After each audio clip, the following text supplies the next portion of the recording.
Buck, and welcome to Wedding 411 On Demand podcast. Today we're here with Dan Carpenter of D.Carpenter Videography. Welcome. Hi, thank you for having me. Dan is a great videographer, and we've asked him to share some of his expertise with us. Dan, we do a lot of wedding shows every year, and about 50% of the brides that come up to our booth, and when we ask them about products and services, are choosing to possibly not go the route of videography. Mm-hmm. And then in retrospect, 90% of newlyweds we talk to say if there was one thing they would change, it would be to go back and add the video in. Right. Give us a little bit about why. Let's look at nostalgia. Why should they be including videography? Sure. Well, the real value of the video comes in after your wedding day.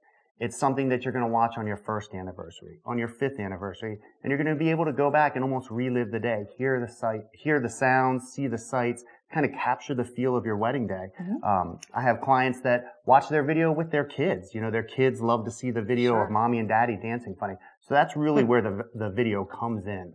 Memories. Mm-hmm. Memories, family members that have moved away, friends that have moved away or are no longer with us, to be able to go back and hear them talking, see them dancing. You know, those are really just moments that you can't get back, and you'll have them on your video. Really, we're so global today, and you do get people that move out of the country. You get family members that pass away, and certainly this is such a great piece to have. Yeah. Communicating with the other vendors at the event so that you're not tripping all over each other and you're cohesively putting together the best event possible. Right. Tell us a little bit about that. Sure. I mean, all vendors at the wedding should be focused on providing the best possible service for your couple. So what I like to do is we go in and we talk to the coordinator, speak with the officiant, the DJ, the photographer, anybody who's there, find out what's going to be happening and how we can best all work together to make sure we get the best product.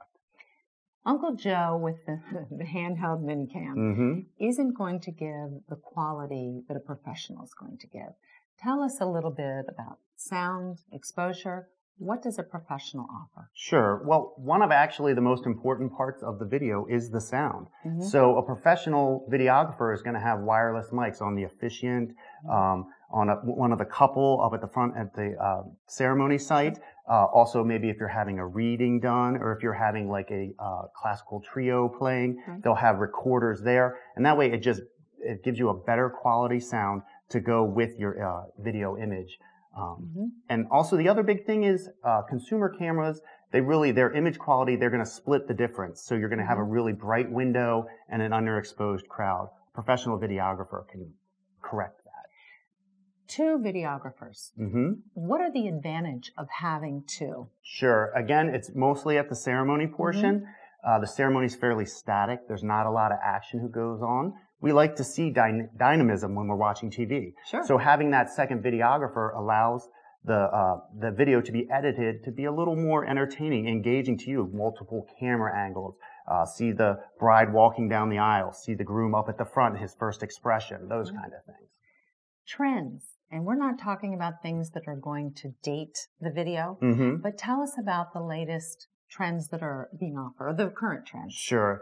The biggest trend right now is for videographers to be using DSLR cameras. They're essentially a photographic camera, but they do video. And the great thing about them is the large sensor in them allows you to get this narrow depth of field, create a real cinematic style image so that maybe somebody's in focus, but everybody in the background is nice and soft. And it just creates that cinematic, almost like a movie feel to your video.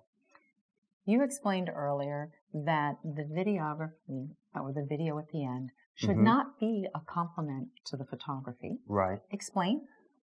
Well, the video and the photo, though they might even be using the same cameras, are two totally different experiences. It's not a complement to the photos. It's something totally on its own. You'll hear the sound. You'll see yourself dancing. You'll see your friends dancing. You'll relive the day. So they're both equally as important, but very different. Thank you for sharing with us. And thank you for joining Wedding 411 On Demand podcasts.